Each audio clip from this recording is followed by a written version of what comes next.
Good morning. இன்னைக்கு first day of school, August 13th Tuesday. Summer break எல்லாம் முடிஞ்சு school ஆரம்பிக்கும் போது ஃபர்ஸ்ட் டே அன்னைக்கு பயங்கர பதட்டமாக இருக்குங்க. காலையில் 5 மணிக்கெல்லாம் எழுந்திரிச்சாச்சு.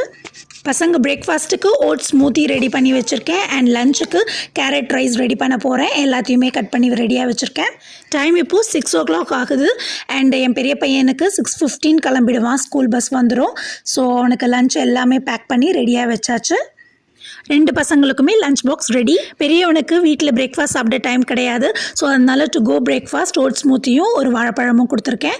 அண்ட் லஞ்ச் பாக்ஸ் எல்லாமே பேக் பண்ணி குயிக்காக ரெடி பண்ணியாச்சு. நெக்ஸ்ட்டு குட்டி பையனை ரெடி பண்ணி பஸ் ஸ்டாப்பில் ட்ராப் பண்ணுறதுக்காக வந்தாச்சு. ஃபர்ஸ்ட் பையனுக்கு ஏர்லி மார்னிங்கேன்றதுனால அவங்க அப்பா போய் பஸ் ஸ்டாப்பில் ட்ராப் பண்ணிவிடுவாங்க. அண்ட் சின்ன பையனுக்கு 7:30க்கு தான் பஸ் வருது. ஸோ அதனால் நான் போய் ட்ராப் பண்ணுறேன். எல்லாரையும் பேக் பண்ணி அனுப்பிச்சிட்டு அப்பா அப்படின்னு ஒரு காஃபியை ரிலாக்ஸ்டாக குடிக்கிறேன். ஃபர்ஸ்ட் டே ஆஃப் ஸ்கூல் இனிதே ஆரம்பிச்சாச்சு.